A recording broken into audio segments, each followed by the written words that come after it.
오늘 저희에게 주시는 말씀은 고린도전서 16장 1절부터 12절입니다. 같이 읽겠습니다. 성도를 위하는 연보에 관하여는 내가 갈라디아 교회들에게 명한 것 같이 너희도 그렇게 하라. 매주 첫날에 너희 각 사람이 수입에 따라 모아두어서 내가 갈 때에 연보를 하지 않게 하라. 내가 이를 때에 너희가 인정한 사람에게 편지를 주어 너희의 은혜를 예루살렘으로 가지고 가게 하리니 만일 나도 가는 것이 합당하면 그들이 나와 함께 가리라. 내가 마게도냐를 지날 터이니 마게도냐를 지난 후에 너희에게 가서 혹 너희와 함께 머물며 겨울을 지낼 듯도 하니 이는 너희가 나를 내가 갈 곳으로 보내어 주게 하려 함이라. 이제는 지나가는 길에 너희 보기를 원하지 아니하노니 이는 만일 주께서 허락하시면 얼마 동안 너희와 함께 머물기를 바람이라.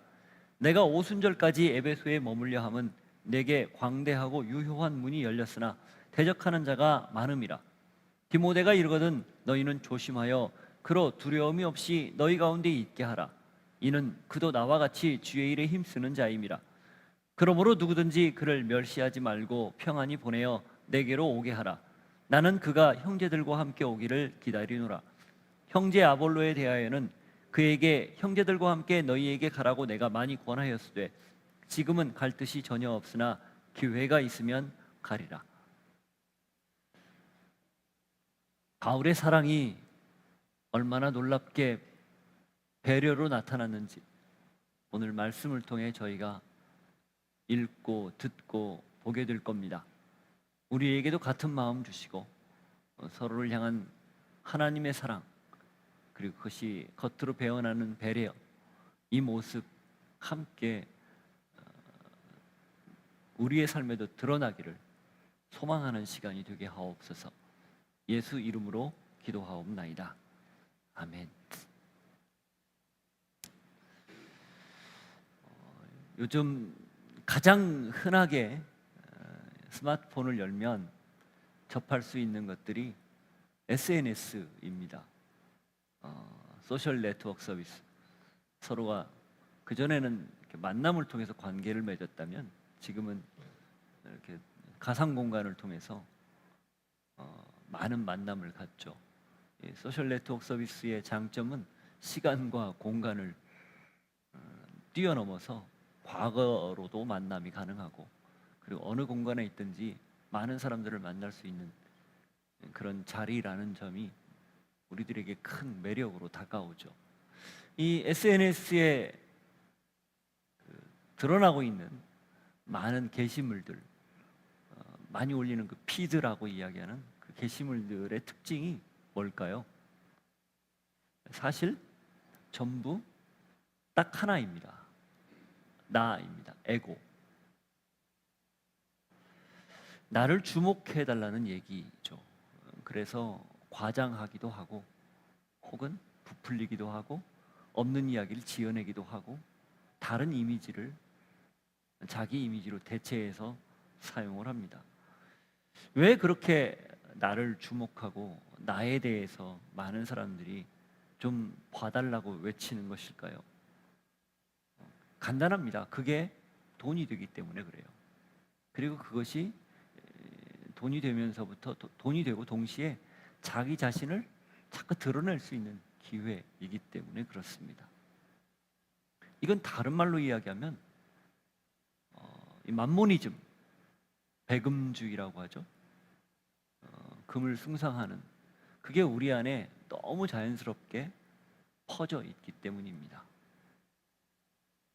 이걸 다른 각도로 보면 하나님을 섬기는 게 그만큼 게을러졌다, 혹은 하나님을 섬기는 것이 중요하지 않게 되었다, 그런 의미가 이 안에 숨겨 있습니다. 이 소셜 네트워크 서비스를, 플랫폼을 제공하는 그런 대기업 회사들이 그걸 조장을 하는 거예요. 왜? 그들도 그게 돈이 되니까.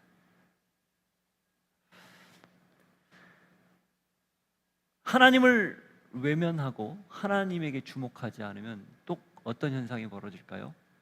이웃에게 관심이 없어집니다. 별다른 관심이 없어져요. 무슨 일이 벌어지건 그냥 그건 그걸 뿐이에요. 그냥 지나가는 뉴스, 지나가는 이야기로 끝나버립니다. 그걸로 끝이에요. 그게 관심의 전부라 생각을 하는 거죠. 그래서 모든 게 나 중심입니다. 사랑도 관계도 다 나 중심으로 맺는 거예요. 그래서 누군가가 조금만 나를 좀 디스라고 그러죠. 이렇게 부정적인 이야기를 하거나 누군가 나에게 주목하지 않으면 안달을 내는 겁니다. 무시당하면 참지 못하고 그리고 사람들이 주목하지 않으면 여러 가지 방법을 다 동원해서 어떻게든 주목을 끌려고 그래요. 그게 어그로라는 표현이죠. 왜 그래요? 다 나가 중심이기 때문에 그렇습니다. 저 사람이 왜 저 말을 저렇게 할까? 저 말하면 저게 자기에게 너무 큰 마이너스가 되는데 주목을 끌려고 그러는 거예요. 어떻게든 노출이 많이 되려고 그러는 거죠.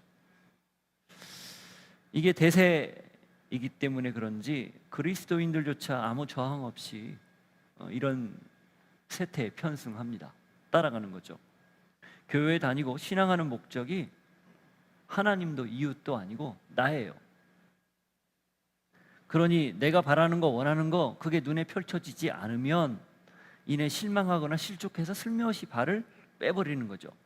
하나님도 나를 위해 존재하고 교회도 나를 위해 존재하고 신앙도 나를 위해 존재하는 것이라 그렇게 여깁니다.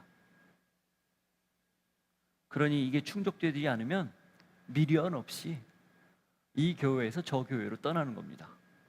그리고 그렇게 교회를 전전하다가 결국은 교회도 안 다니고 자기에게 만족을 주는 걸 찾아가는 거예요.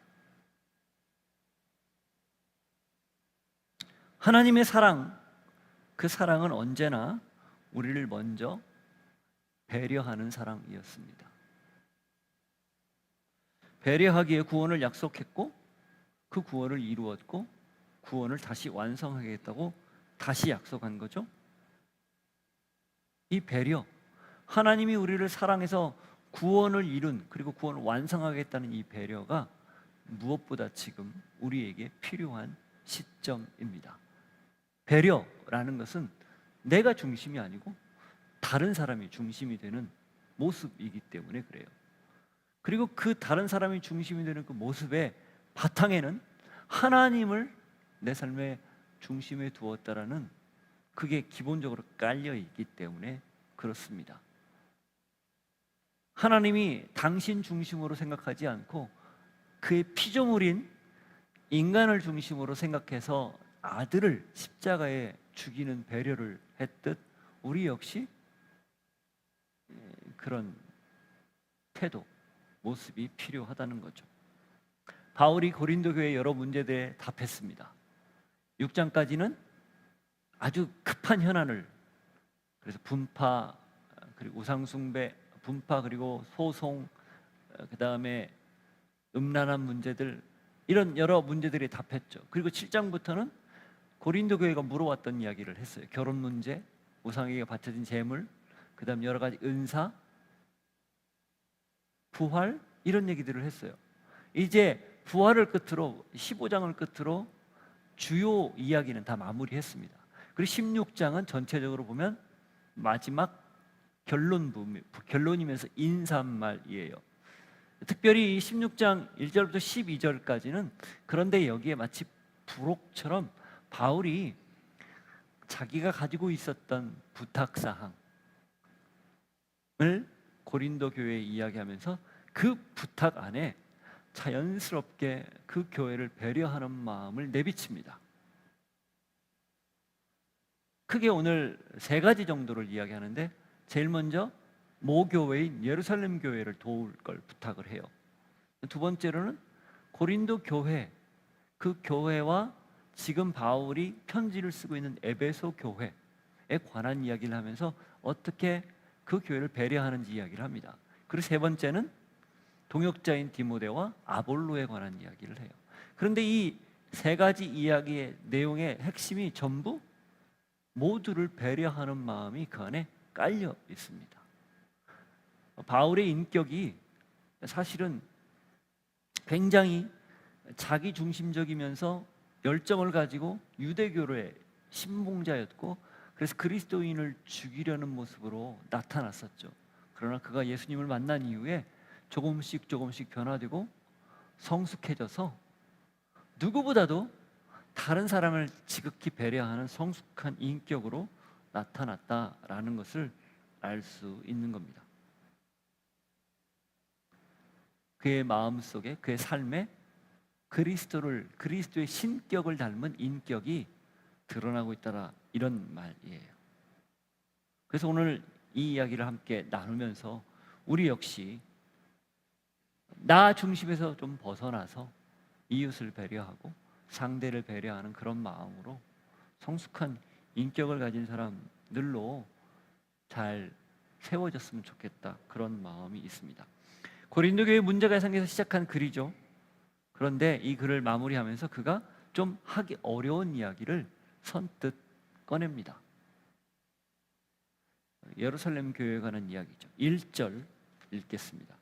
성도를 위하는 연보에 관하여는 내가 갈라디아 교회들에게 명한 것 같이 너희도 그렇게 하라. 여기 성도를 이라고 되어 있는 이 성도를 바로 예루살렘 교회를 이야기합니다. 보편적인 성도를 보편적인 내용을 이야기하는 것이라고 우리가 충분히 이해할 수 있지만 앞뒤 문맥으로 뒤에 나오는 문맥으로 보면 예루살렘 교회를 배려하는 그런 연보, 헌금에 관한 이야기를 하는 거죠. 이 예루살렘은 AD 44년 글라우디오 총독 때에 아가보라는 사람이 예언을 했었죠. 사도행전 11장 27절부터 30절에 보면 나옵니다. 그래서 큰 기근이 있을 거라고 이야기했는데 그때 팔레스틴 지역에, 그 중근동 지역에 엄청난 대기근이 몇 년간 지속이 됐어요.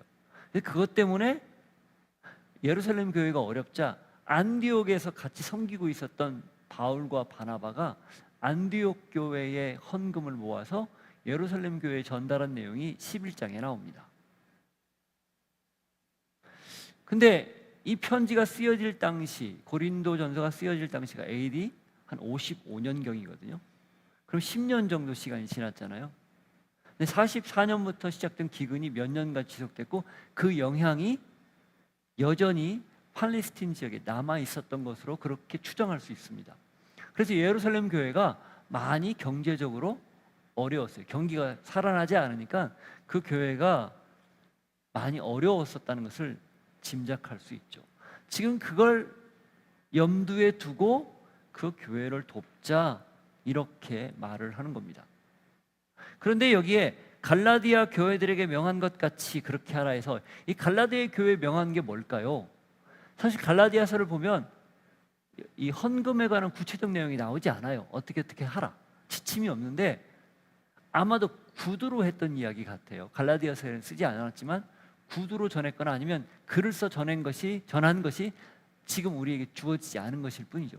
그런데 그 갈라디아 교회에 전한 것 같이 너희도 그렇게 하라라는 말 속에서 뭘 짐작할 수 있냐면, 아하, 그게 교회 안에 다 널리 알려져서 구제를 위한 헌금은 이렇게 하는 것이야 라는 지침이 있었구나 짐작할 수 있어요.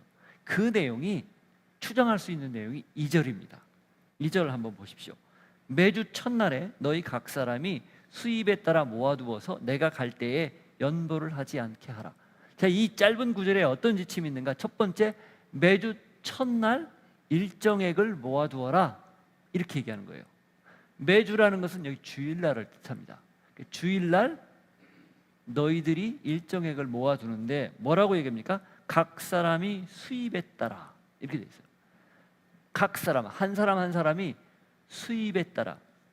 이 수입에 따라라는 말은요, 원문의 의미를 좀 이렇게 풀어서 쓰면 이런 뜻이에요. 하나님이 길을 인도하는 대로, 이런 의미가 있어요. 또는 기회가 주어지는 대로. 그러니까 모두가 하나님이 인도하시는 만큼, 이런 뜻이에요. 한마디로 하나님이 인도하셔서 자기에게 주어진 분량만큼, 분수대로, 형편대로, 그런 뜻입니다. 그 다음 뭐라고 되어 있죠? 모아두어서, 이렇게 되어 있습니다. 이 모아두어서라는 말 개역개정에는 빠져있지만 원문에는 너희들 곁에라는 말이 추가되어 있습니다. 그러니까 너희 곁에 모아두어서, 그러니까 매주일 각자의 역량만큼 일정액을 자기 곁에 두어서 이런 뜻이에요. 교회로 가져오지 말란 얘기예요. 교회로 모으지 말란 얘기예요. 이게 교회로 모으지, 자기 곁에라는 말을 그래서 개혁개정에서 빼지 않았을까 그런 생각이 드는 겁니다. 교회로 가져와야지 왜 안 가져와, 이런 거죠. 근데 원문에는 각자 곁에 두어서, 그 다음 어떻게 합니까? 뭐라고 돼 있어요? 내가 갈 때 연보를 하지 않게 하라. 바울이 왔을 때 따로, 내가 여러분에게 왜 있잖아요, 집회를 열고 예루살렘 교회 슬라이드를 다 보여주고 형편을 막 설명하고 뜨겁게 기도한 다음에 우리가 이 교회를 도웁시다, 그러면 성도님들이 와 하고 헌금하잖아요. 그런 거 하지 말자는 거예요. 이벤트처럼 하지 말자는 거예요. 미리미리 조금씩 주면서 가지고 있다가, 그러면 이제 이걸 모아서 드립시다, 그때 가지고 나오라는 그런 의미예요. 이게 무슨 의미일까요? 이게 사실 우리가 오늘날 헌금하는 것에 대한 상당히 중요한 지침을 말하고 있는 건데, 중요한 건 자기 형편에 맞게, 그리고 일정 주일이 됐든 뭐가 됐든 정기적으로, 그리고 최선을 다해서 이벤트처럼 하지 말고 모아서 드리자. 그게 구제든 아니면 교회 드리는 헌금이든 이런 의미가 담겨 있습니다. 바울이 고린도 교회에 부담을 주지 않기 위해서 조금씩 미리미리 조금씩 준비했으면 좋겠다, 이 이야기를 하는 거고요. 그 배려가 그대로 누구에게 흘러가기를 원한다는 거예요? 예루살렘으로 흘러가기를 원한다는 의미를 담고 있는 거죠. 그 다음, 그뿐이 아니에요. 3절과 4절에는 이런 표현을 씁니다. 내가 이를 때에 너희가 인정한 사람에게 편지를 주어 너희의 은혜를 예루살렘으로 가지고 가게 하리니 만일 나도 가는 것이 합당하면 그들이 나와 함께 가리라. 이건 모아둔 다음에 그걸 운반할 사람을 너희 교회에서 선택을 해라, 정해라. 그리고 그 사람이 가지고 가게 하겠다. 바울이 직접 개입하지 않겠다, 그런 뜻이에요. 그러나 만일에 내가 예루살렘으로 가는 게 맞다고 그렇게 하나님이 길을 열어주시면 동행할 수는 있다. 그렇지만 그 운반의 주체는 누구다? 고린도 교회 성도 중에 대표자다, 이 말이에요. 그러니까 어떤 오해도 그 재정을 사용하거나 운반하는 것에 대한 일말의 여지도 두지 않겠다, 이렇게 얘기하는 거예요. 바울이 누구죠? 예루살렘 교회를, 고린도 교회를 개척하고 세운, 설립한 주체예요. 물론 하나님이 세웠지만 개척한 교회죠. 바울의 영향력이 굉장히 큰 그런 교회입니다. 편지를 쓰는 이유도 그래서 쓰는 거잖아요. 지도자로서 성도들에게, 목사로서 성도들에게 일말의 여지도 주지 않고 내가 완전하게 객관적으로 투명하게 그렇게 이 문제를, 이 상황을 처리하겠다, 그런 의미입니다. 이게 배려예요. 왜냐하면 한 사람 지도자의 이 영향력이, 그리고 가지고 있는 그 사람의 어떤, 하여튼 그 영향력이 지대하기 때문에 그렇습니다. 만일에 지도자가 실족해서 넘어지면 거기 같이 있었던 성도들이 얼마나 큰 마음의 어려움을 겪겠어요? 그걸 미연에 방지하겠다, 이런 뜻을 가지고 있습니다. 그리고 더불어서 또 하나의 배려가 있는데, 너희들이 하나님의 은혜로 구원이라는 복을 받지 않았냐, 그래서 교회를 세우지 않았느냐, 그게 너무 크다면 그 받은 은혜를 흘려보내는 것이 지극히 정상이다, 이 말도 이 안에 담겨 있습니다. 예루살렘 교회가 지금 어렵잖아요. 고린도 교회는 이런 경제적 어려움은 사실 없었어요. 다만 영적인 것과 그리고 실질적으로 신앙의 어려움들이 있었죠. 여러 분파나 갈등들이 있었죠. 어려움이 매한 가지지만 종류가 좀 다른 겁니다. 그러나 경제적으로 여유가 있기 때문에 좀 도왔으면 좋겠다, 이 말이거든요. 로마서 15장을 보십시오. 로마서 15장 25절부터 27절을 보면 바울이 이런 표현을 써요.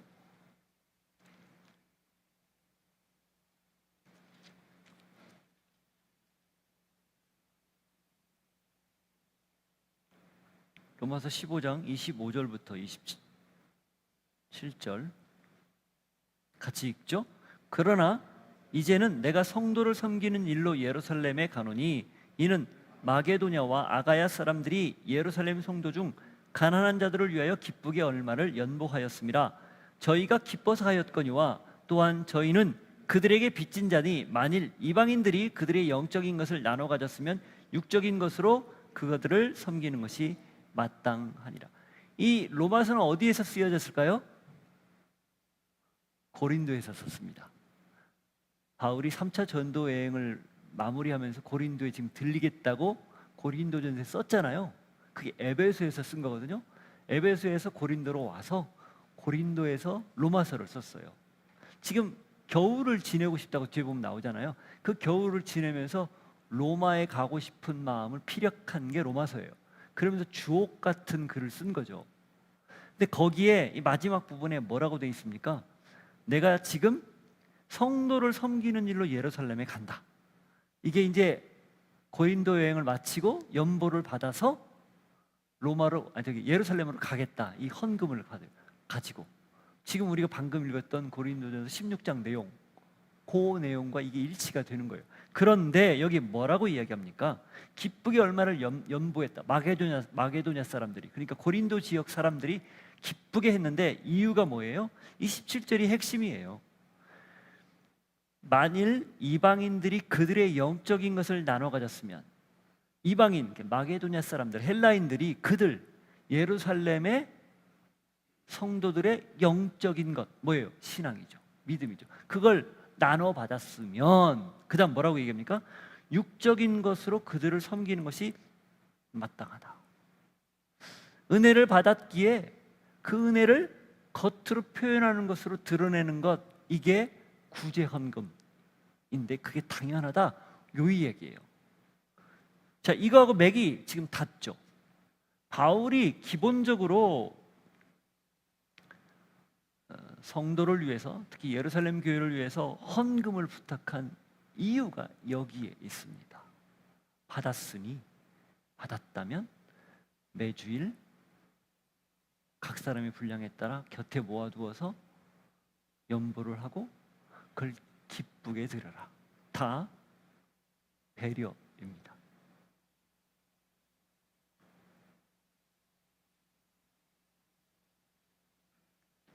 바울은 처음부터 끝까지 어려운 교회를 배려하는 마음을 가지고 있었던 거예요. 사실 고린도 교회에 이 긴 편지를 쓴 것도, 이어서 후서도 쓰잖아요. 그리고 많은 노력을 기울인 것도 그 고린도 교회를 사랑하고 배려했기 때문에 그렇습니다. 예루살렘 교회를 향해서 그 거액의 헌금을 모으고 기꺼이 같이 가지고 갈 수 있었던 것, 예루살렘 그 길이 체포되는 길, 죽는 길이라는 것을 바울이 수차례 들었잖아요. 그럼에도 불구하고 그 길을 기꺼이 갔던 건 그 교회를 배려하고 사랑했기 때문에 그래요. 내가 중심이 아니라는 거예요. 다 이웃과 하나님이 중심이었기 때문에 가능한 일이었다는 거죠. 교회란 어떤 곳일까? 신앙이란 뭘까? 여러분, 그래서 늘 듣지만 이기적인 그리스도인이라는 말은 그 말 자체가 성립 불가라는 거예요. 그리스도인인데 이기적이다? 그 말은 그리스도인이 아니다라는 뜻이에요. 그리스도인이라면 반드시 이타적이어야 된다는 겁니다. 왜? 그리스도인은 내가 중심이 아니거든요. 하나님이 중심이고 이웃이 중심이거든요.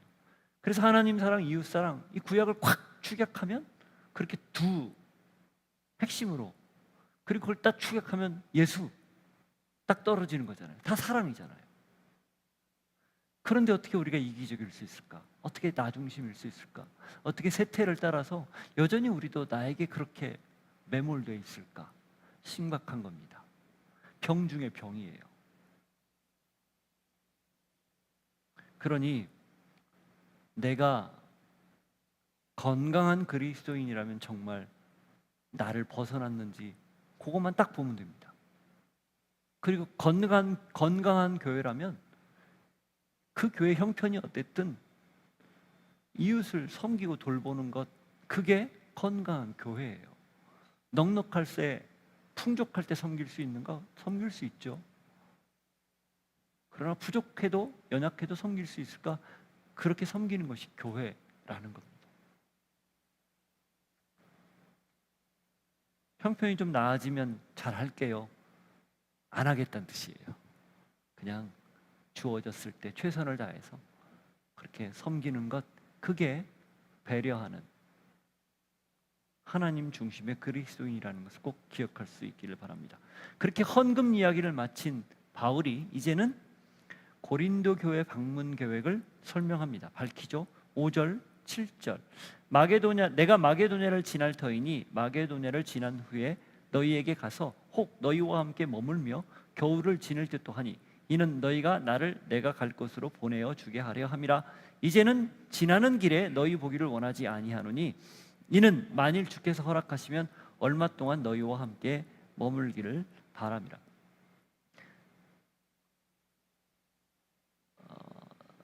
글로웨이 집 사람들 편에 고린도 교회의 형편을 에베소에 있는 바울에게 전했고, 그걸 전해 들은 바울이 사실 고린도 성도들이 원했던 건 뭘까요? 빨리 좀 와주세요, 와서 이것 좀 해결해 주세요, 이거였잖아요. 근데 바울이 지금 에베소에서 3년간 사역 중이었거든요. 아마도 그 3년에 한 2년째 넘어가는 게 3년째 되는 해쯤에 이 편지를 받은 것 같아요. 이 글로웨이 집 사람들로부터 형편을 들은 것 같아요. 그런데 지금 뒤에 나오지만 에베소에서 대적자도 많았지만 구원의 생명의 복음을 전해서 많은 사람들이 돌아오는 그 문이 활짝 열려가지고 그걸 포기할 수 없었던 거예요. 그러니 바울이 어떻게 해요? 갈 수 없어서 대신한 것이 편지 쓰기였거든요. 그리고 그 편지를 누구 편에 보낸 겁니까? 디모데 편에 보낸 거예요. 그러니까 바울이 편지를 쓴 것도 고린도 교회를 지금 너무너무 가고 싶지만 갈 수 없으니 먼저 이거라도 쓴다. 그래서 감사하죠. 고린도 전서가 오늘 우리에게 이렇게 남아 있으니까 그 마음이 담겨 있는 거예요. 그런데 바울의 원래 마음은 뭘까요? 하루라도 가고 싶은 거예요. 하루빨리 가서 이 문제를 빨리 해결하고 싶은 거예요. 그래서 4장 11장에 보면 각각 내가 가서 너희들의 그 말의 능력이 있지 않고 정말 이렇게 확인해 보겠다. 너희들이 진짜 능력이 있는지 없는지 확인해 보겠다. 내가 가서 너희들이 잘못한 걸 판단하겠다. 이런 얘기들을 해왔어요. 그런데 지금 여기에서는 뭐라고 하는 거예요? 지금 못 가고 있는 거잖아요. 그래 디모데를 통해 편지를 쓰는데 그럼에도 불구하고 가고 싶은 마음을 피력한 겁니다. 그런데 이 5절부터 7절까지 내용의 핵심은 뭐냐면 얼마 동안만 너희와 머물기를, 그러니까 조금만 지나는 길에 잠깐 들리는 게 아니라 상당 시간을 머물고 싶다, 이 이야기입니다. 그래서 겨울을 보내고 싶다, 이 표현이 사실 11월부터 한 2월이나 3월까지 꽤 긴 시간을 보내고 싶다, 이 이야기를 한 거예요.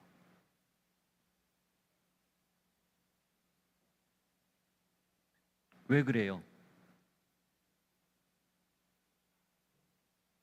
그만큼 고린도 교회에 대한 그의 애정이 듬뿍 묻어나기 때문입니다.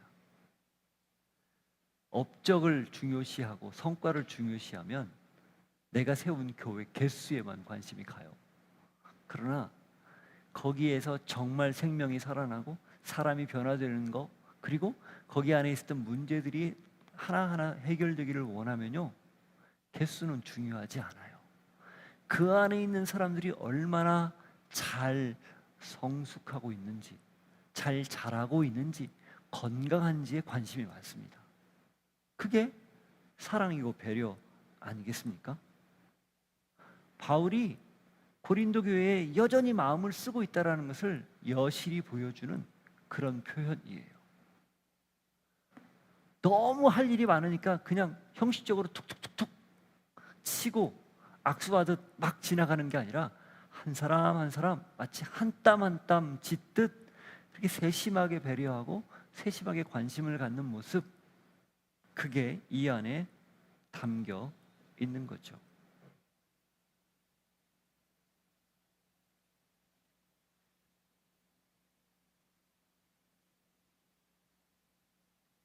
그러면서 에베소 교회에 대한 말도 합니다. 8절, 9절. 내가 오순절까지 에베소에 머물려 함은 내게 광대하고 유효한 문이 열렸으나 대적하는 자가 많음이라.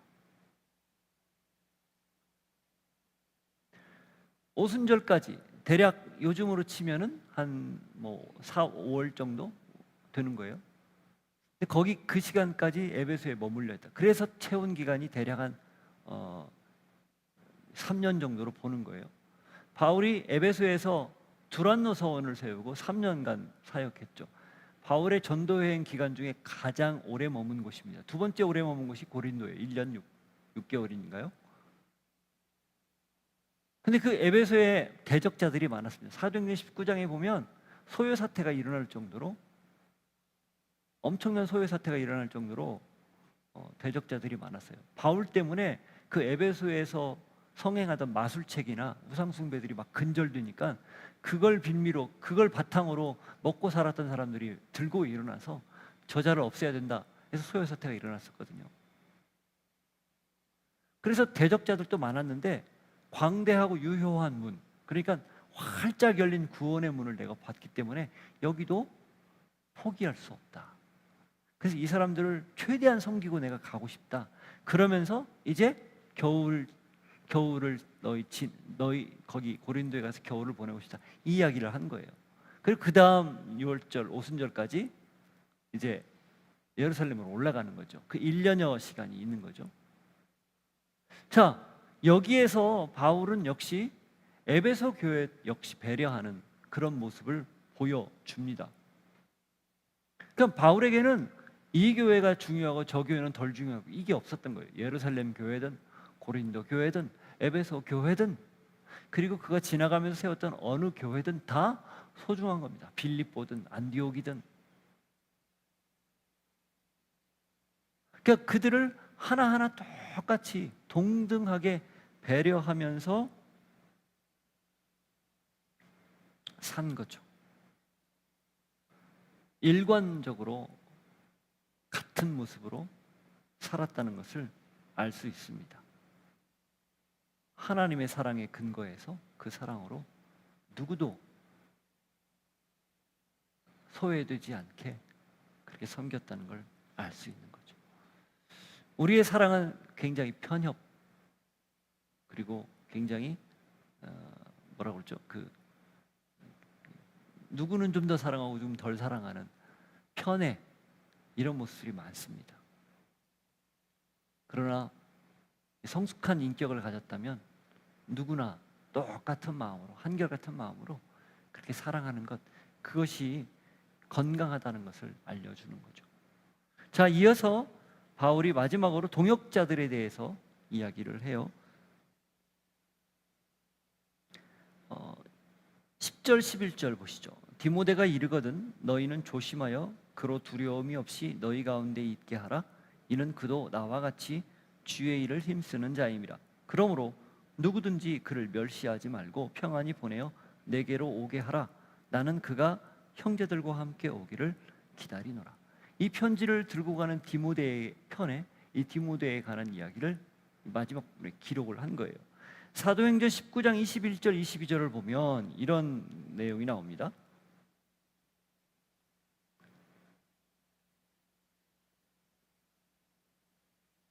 에베소에서 지금 있었던 일이에요. 에베소에서 있었던 일. 19장 21절.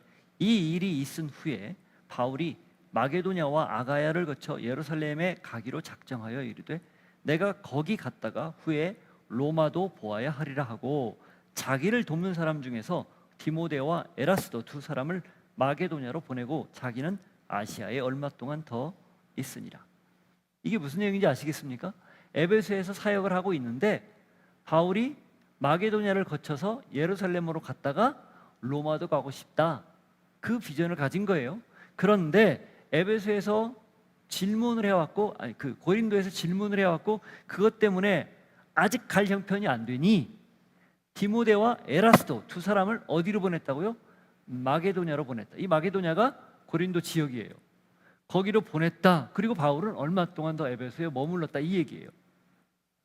그러니까 이게 디모데가 고린도 전서를 들고 고린도로 갔다는 것에 대한 분명한 증거죠. 지금 그 얘기예요. 그렇게 디모데를 보내면서 뭐라고 이야기합니까? 두려움이 없이 너희 가운데 있게 하라, 이렇게 얘기합니다. 디모데는 바울의 제자였죠. 아들 같은 제자였죠. 나이가 좀 어렸습니다. 그러니까 반쪽 유대인 반쪽 헬라인이었죠. 근데 그의 여러 가지를 보고 바울이 선택해서 그거 동역하면서 그를 후계자로 삼은 거예요. 그리고 중요한 길목에 그를 보내거나 또는 심부름으로 일들을 감당할 수 있도록 했습니다. 그런데 이 고린도 지역은 어떤 지역이었죠? 헬라 사상이 아주 찌들어 있었던 곳이었어요. 이원론적 사상. 그리고 그 고린도 교회 성도들이 대부분 헬라인들이 많았습니다. 유대인도 있었지만 그들이 중무장하고 있는 사상이 뭡니까? 헬라 철학이에요. 그리고 그들 중에 많은 사람들이 회심하고 성도가 됐지만 고린도 교회에 일어난 많은 문제들이 결국은 그들이 가지고 있던 생각과 문화에 기인하거든요. 근데 디모데가 갔어요. 바울이 올 줄 알았는데 어린 디모데가 왔다. 그러면 고린도에 있던 성도들이 무슨 생각하겠습니까? 우리를 무시하는 건가? 혹은 디모데가 어리기 때문에 디모데 자체도 무시했을 가능성이 큽니다. 노회한 성도들이 어린 전도사 오니까 막 굴리는 것과 비슷해요. 이게 좀 있을 수 없는 일이지만 비슷합니다. 그런데 바울이 뭐라고 얘기해요? 그렇게 하지 말아라.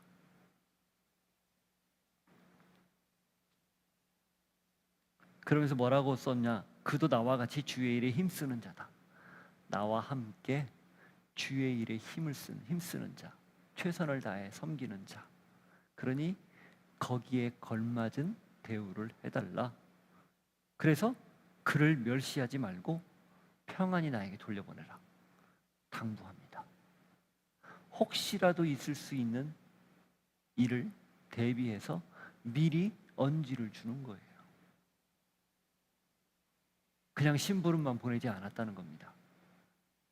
디모데 전서와 후서를 보면 바울이 디모데를 얼마나 아꼈는지 다 여실히 나타나죠. 누구든지 너의 나이 어림을 업신여기지 못하게 하라. 너는 영적인 권위자다. 하나님의 사역자다. 이런 표현을 썼죠. 같은 맥락이에요. 바울은 자기를 대신해서 보낸 이 디모데를 생각하고 배려했기 때문에 그를 잘 존중해 줄 것을 부탁한 겁니다. 만일에 상하 관계로, 동역 관계가 아니라 상하 관계, 주종 관계로 생각했으면 어쩌면 소모품으로 여겼을 수도 있어요.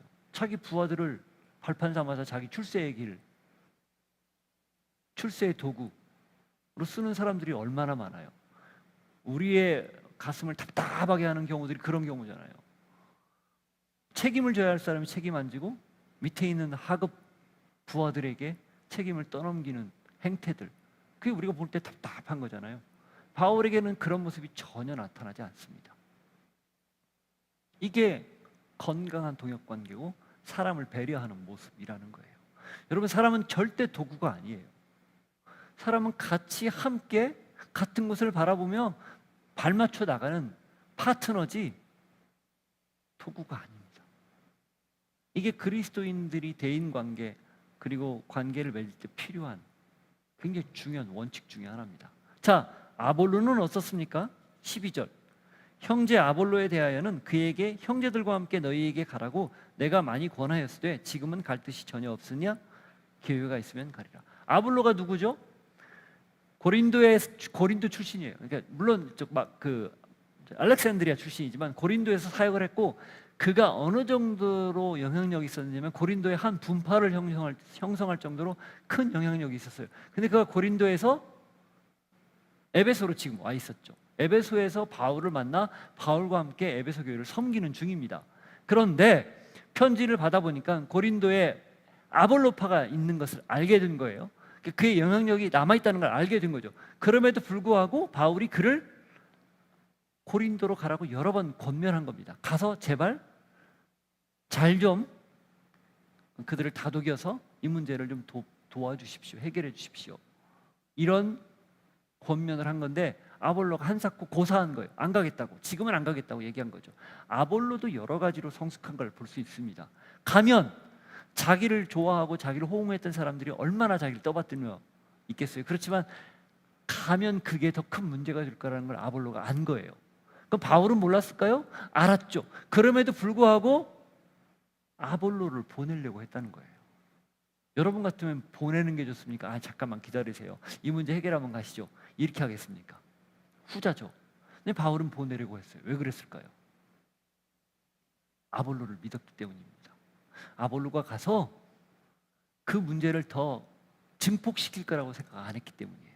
철저히 그를 신뢰하고 믿었기 때문입니다. 아볼로가 팔을 만든 게 아니에요. 아볼로를 추종하는 사람들이 팔을 만들었죠. 그래서 가라고 권면했지만 그가 아직은 갈 뜻이 없고 나중에 기회가 되면 가겠다 이렇게 말을 한다고 써놓은 거예요. 이 편지를 읽은 아볼로포 사람들이 아볼로에 대한 생각이 왜 안 올까? 오면 좋은데 이런 생각을 하지 않았겠습니까? 그걸 충분히 다 설명하고 아볼로에 대한 오해를 갖지 않도록 도와주면서 동시에 바울은 아볼로에 대해서 적극적으로 지지를 하는 거죠.